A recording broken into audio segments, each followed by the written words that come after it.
And there we are. Once again, I love you, Peggy. Hello, I love you too.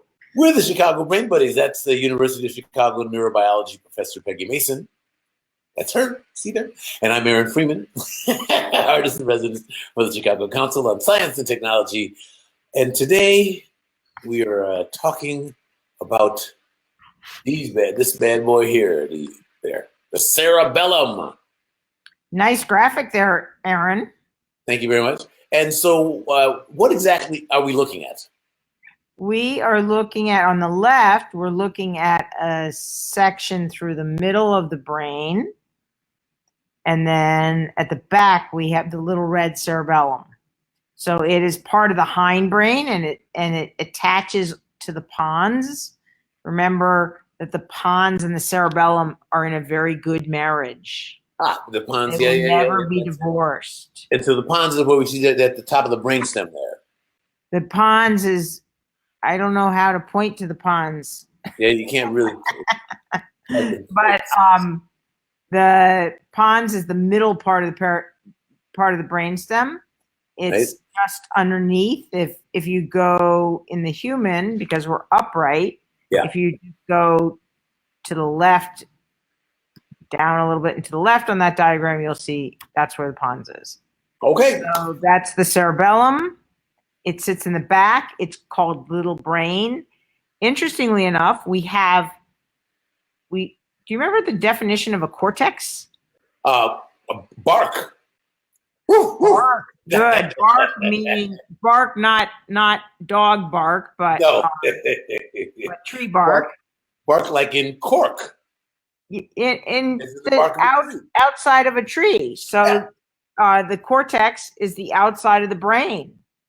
It's on the surface. It's a layered structure, and it has to have a cell type that is very big and principled.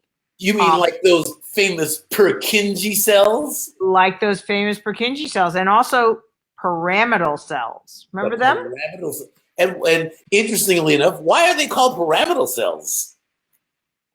Their little cell body looks like a pyramid. That's pretty fun. So, the cortex that everyone thinks about is in the cerebrum, the cerebral cortex, very fancy place. That's what allows me to talk to you and you to talk to me. Are you right there? Yeah. And whoever made that lovely tableau in back of you, that's a very cortical event. Okay. So all of the stuff that we think about brains doing, as in moving us around and talking and thinking and planning and all that. All that fancy stuff. That's all cortical stuff. Cerebral cortex. Now, here's the thing. You also have a cerebellar cortex. So we have a cerebellar cortex. It's a different looking cortex. Most of cerebral cortex is what we call neocortex, which means it has 6 layers. And then cerebellar cortex has 3 layers. Now, okay. I assume that those 6 layers they call neocortex because other primates don't have them. Other vertebrates don't have them. Mammals have neocortex. Okay. Well, but no other vertebrate has a neocortex. But we're talking today about the cerebellum, because the cerebellum is fairly famous because of its wonderful ability to regulate fine motor activities. That's right. It's very famous, and everybody knows. And also the point that you have made many, many times, which is that the smooth movement of those skeletal muscles requires, and the cerebellum requires, practice. That's right. Thank you for joining us, Michael. Right. So, yeah. Yeah, the cerebellum requires practice. Okay, so those are the two of the big kind of. Those are my two general takeaways about the cerebellum. I mean, the thing about the cerebellum requiring practice is that it is hooked up as though it's a sensory organ. It serves a sensory purpose because it gets so much sensory input. Sensory input just comes barreling into the cerebellum. but it actually serves a motor purpose.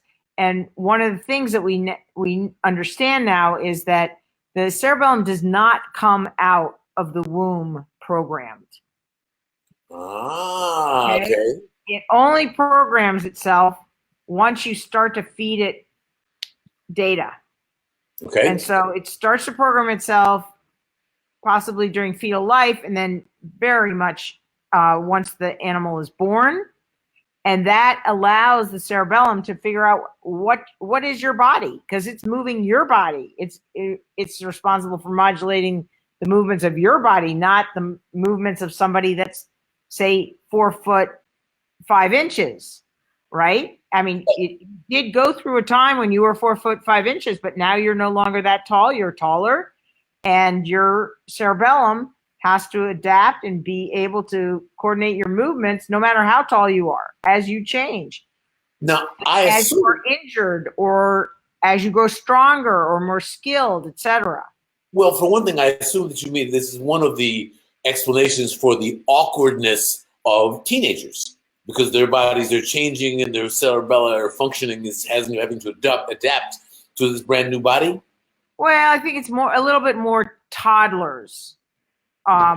Toddlers, children.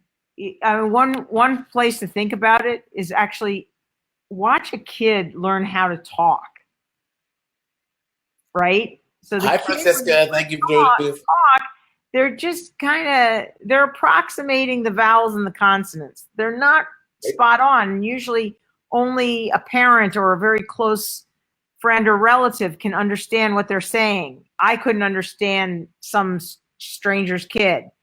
But if I listen to them enough, I can start to understand them. Right. And that's because they're not coordinating their laryngeal or their upper airway muscles as well as they eventually will learn to do. And that's also the reason why toddlers reach for things awkwardly or walk a little bit. They don't walk with their adult form.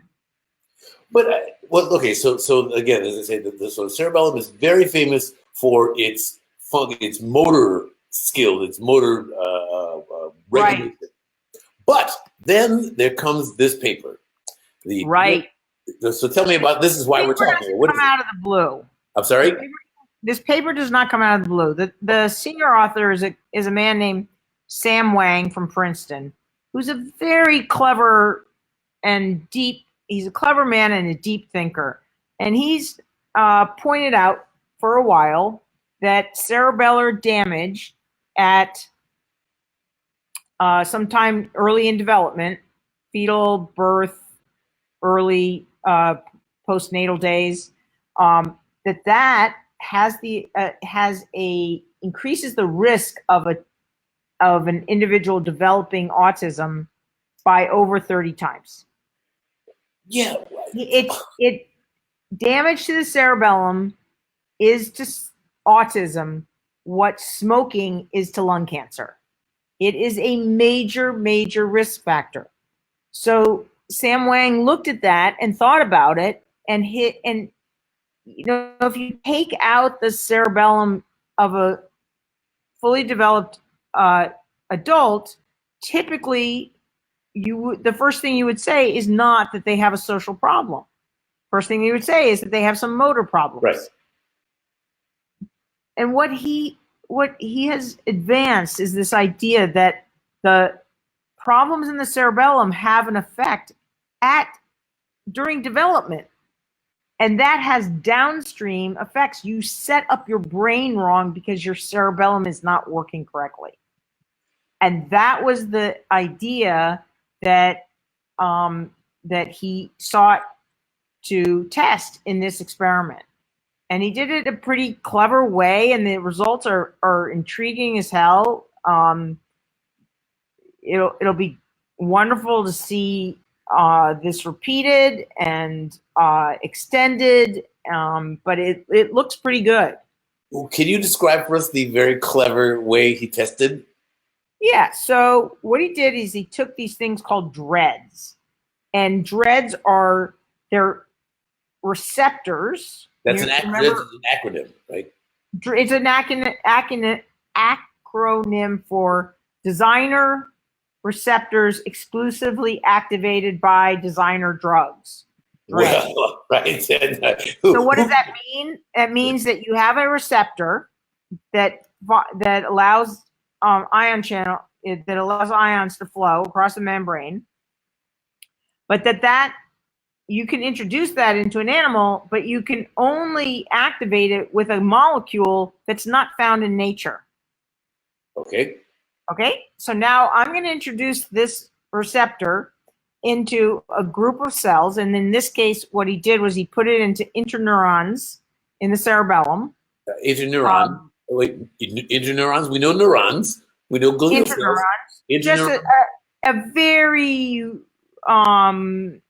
small population of neurons that have a big effect on the Purkinje cells, which is the big important cell in the cerebellum. And they're called interneurons because they help cells communicate between cells, between neurons. They modulate the Purkinje cells. They are a type of interneurons. Okay. So there are a variety of different types of interneurons. We don't have to, believe me, you don't want to go there. But he puts them into cerebellar interneurons with the result that the Purkinje cells are going to be firing. The output of the cerebellum is going to be downregulated. There's going to be less output you're going to basically silence the cerebellum. So in this experiment, he silenced the cerebellum. Didn't experiment. He did more than that. He didn't silence the cerebellum. That's basically taking a telephone pole and whacking a baseball with a telephone pole. Okay, so yeah, that's an overkill. Okay. What he actually did was he put this into just a small little part, various small little parts in the cerebellum. Got it. So they have very uninteresting names, lobes and cruces. So we don't have to worry about that, but various specific parts. And what he found was, then he did a lot of behavioral tests on these animals after he gave the designer drug. So once he gives the designer drug, that part of the cerebellum, and only that part of the cerebellum, is silenced.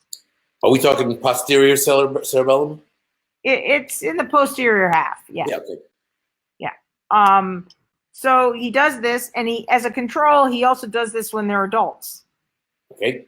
Okay. And when cut a long story short, when he does this when they're adults, there's almost no effect or very few effects. But when he does it when they're developing, at each location, there are specific things that go wrong, such as the ability to reverse learning. So if I tell you, Aaron, go over towards the lake and you'll find Pokemons galore. And you go towards the lake and you're very excited. Now you always go to the lake because you're going to always find more Pokemons. And now if I switch the rule so that you have to go towards the city instead of towards the lake, now you will learn that. But these mice that had this inactivation of a particular part of the cerebellum, they were not able to change. They kept on going to the lake, even after we said, okay, the rule has changed. Now we're off and we're going towards the city. And they couldn't reverse their pattern. They couldn't reverse the learning that they already had. So that's one example. Can I just say, I think, as I recall from the paper, that the impairment to the mouth cerebellum were temporary. They were reversible. Very temporary. Okay, so make sure we weren't making permanently autistic mice.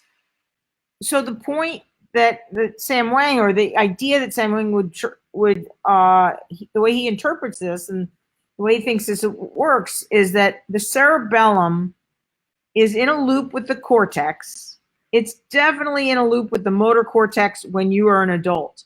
But when you're a baby, it's in the loop with all parts of the cortex. The association cortex, parietal cortex, temporal cortex. It's setting up how you use your brain.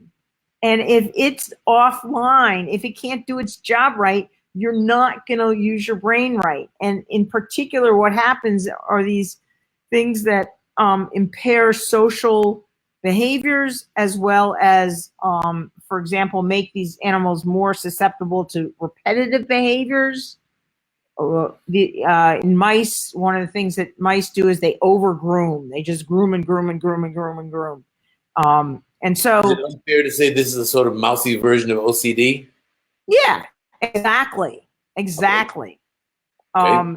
And so, yeah, and Maggie's right. So cool, and it correlates with the rigidity of ASD, of autism spectrum disorder, Right. where a child may not be able to switch from this to that, Right. and these mice can't learn that it's no longer this, it's now that. And that's exactly right. And so I think what's so exciting about this is that we've all been, because social behavior and these complex behaviors are all products of the cerebral cortex, we've all been looking in the cerebral cortex. But what Sam Wang is trying to argue is that it's the problem is in the cerebral cortex, but only because the cerebellar cortex didn't partner with the cerebral cortex correctly, or that's at least one way in which you can arrive at an autism-like phenotype. Now, did you say that this is not news necessarily, or this didn't come out of nowhere? It didn't come out of nowhere because Sam Wang has been arguing for this type of an idea, this type of a framework for a number of years. The idea he's that not the only one, but he's not the only one, but he's the primary one. And so, what's news is this particular paper. Was a result that is very. The paper is beautifully done and very compelling. It's really exciting. And so it's news because this was an experimental demonstration of what he'd been saying all along, a particularly successful demonstration. Yeah, right. And it's and you know, one of the things I like about it is that he did the same. He has these dreads, these receptors that are only responsive to a drug that is not found in nature. And he has these receptors in the cerebellum of different mice, and he can either administer the drug, this artificial drug, in sort of during development at a time that in the mouse is similar to being, say, two years old in a human. Okay, so right.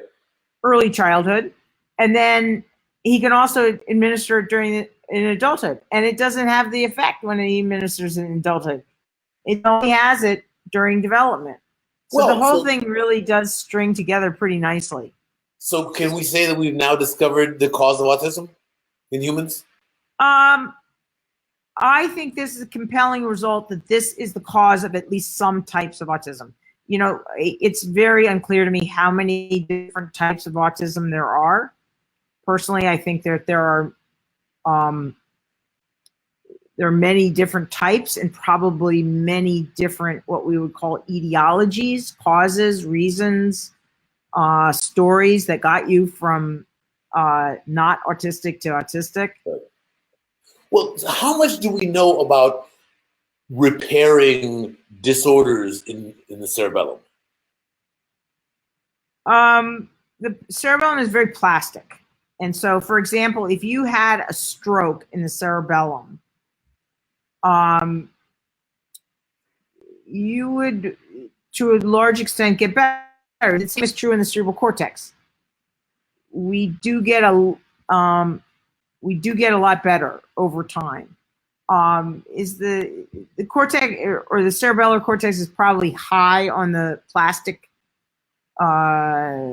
scale, so pretty, it's able to recover.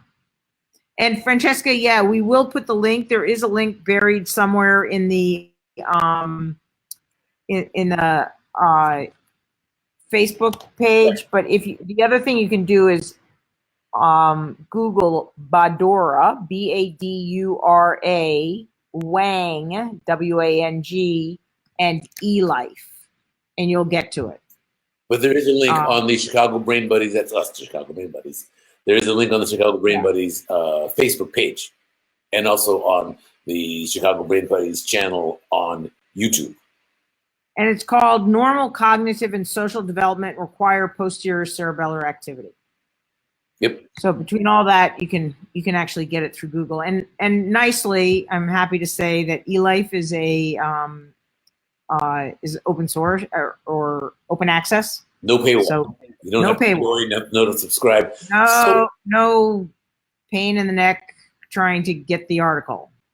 So what I think I hear you saying is that this is to prove that the cerebellum, the early damage to the cerebellum, that gives us a good clue as to the origin of some forms of autism, and the plasticity of the cerebellum gives us some hope. Although, what I think also, aren't you saying though that the whole wiring of a lot of the brain is done?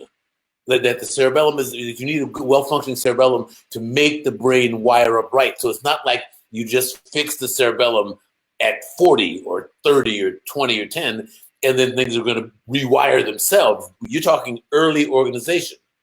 That's right. That's right. No, there's not that much. I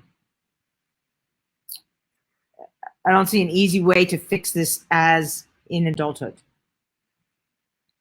So now, what Maggie asks. Any insight about why kids hang into ASD behavior and why adults don't become autistic? Well, I mean, adults are going to have to come through childhood. This is definitely a developmental disorder, so it's not going to appear in adulthood without having been present. There's no evidence that that ever occurs. I think there is some change that occurs across the life cycle with autism. I think that it changes. I don't know whether the symptoms ameliorate, exacerbate, do a mixture of both, but I do.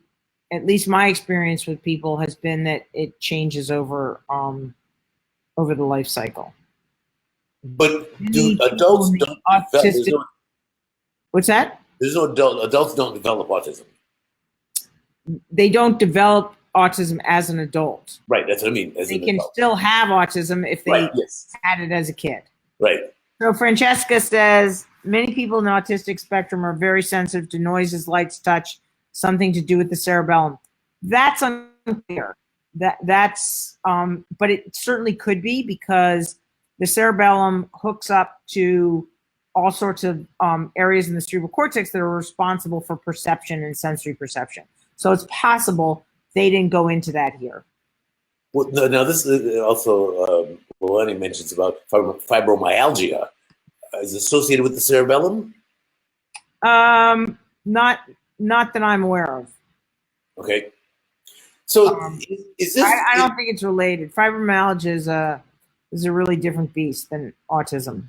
So is it possible that this is just the beginning of our deepening understanding of the cerebellum, that we will, in another decade, someone will discover something else that the cerebellum is involved in that no one has yet gleaned? Well, there's a man named Jeffrey Schmaman, and he's been arguing for some time that the cerebellum has a lot of cognitive, has a great deal of cognitive impact, or damage to the cerebellum has a great deal of cognitive impact even in an adult. So for example, he'll say that after a cerebellar lesion, if I ask you to bisect a line, I draw you a line, I say, make a mark where it's half and half on each side. That people with a cerebellar lesion aren't able to do that as well as people without. So, you know, where that, and his assertions are, I would say, controversial. Probably the most well accepted non-motor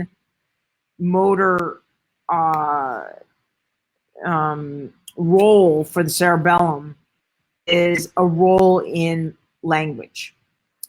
So to do with a part of the cerebellum that interacts with the left hemisphere that's involved in language. Right.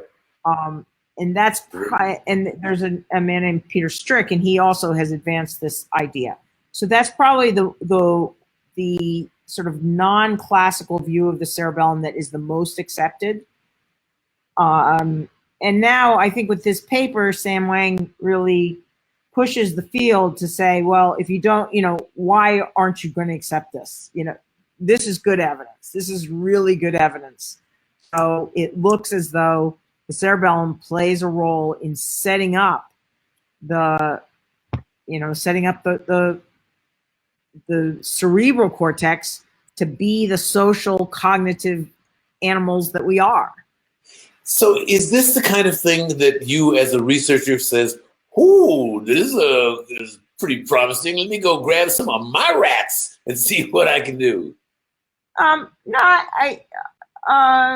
Not so much, but I have other things going on. But I think it's very exciting. So let me just say, we are the Chicago Brain Buddies. That is Professor Peggy Mason of the University of Chicago. I'm Aaron Freeman, artist in residence for the Chicago Council on Science and Technology. We're here generally on Thursdays around 3 o'clock-ish. Please check us out on Facebook on the Chicago Brain Buddies and on YouTube at the Chicago Brain Buddies, and our fabulous brand new podcast, Chicago Brain Buddies, on the podcast platform near you. And also on Twitter, Chicago Brain, Shy Brain Buds. But so let's look at what Trine has to say. Okay. I have worked with teens within the autism spectrum, and many have a remarkable development. You think that is due to training, or else due to the brain being extraplastic during those years? So I think that what Trine is talking about are these savant-like qualities that some autistic individuals or ASD individuals have. And I suspect that is part and parcel with the development of, you can almost think of it as there's the development of these repetitive behaviors. In mice, it's over-grooming. In kids, it's other things. But that that there might be this ability to overthink, over fixate on certain topics, and so become savant in that way. Maggie? So Trine is not savant. So Maggie says the sensory processing difficulties are part and parcel of ASD? And I think some of the changes we see in people with ASD involves better understanding of context to help with sensory processing. Yeah, I think that sensory processing is definitely a different beast in ASD, in individuals with ASD. They're not getting the same sensory input that you and I are. So that is absolutely has to be taken into account. So again, for what I take away from this, the very hopeful and optimistic notion that I get from this is the plasticity of the cerebellum. That it's rough when you have trouble in the cerebellum when you're a child, because it does mess with the wiring of the latter for your brain for the rest of your life. But as an adult, cerebellar injuries can be overcome. I think you're saying that. Well, yeah, but a lot of injuries, the more north you go in the neuraxis, closer to the cerebral cortex you go, the more plasticity that there is. You can have somebody who has a stroke, and 10 months later you wouldn't be able to tell that they had a stroke. That's not so true when you have a spinal cord injury. It's very rare that somebody has a spinal cord injury, has a loss at 1 week, and you can't tell that a year later.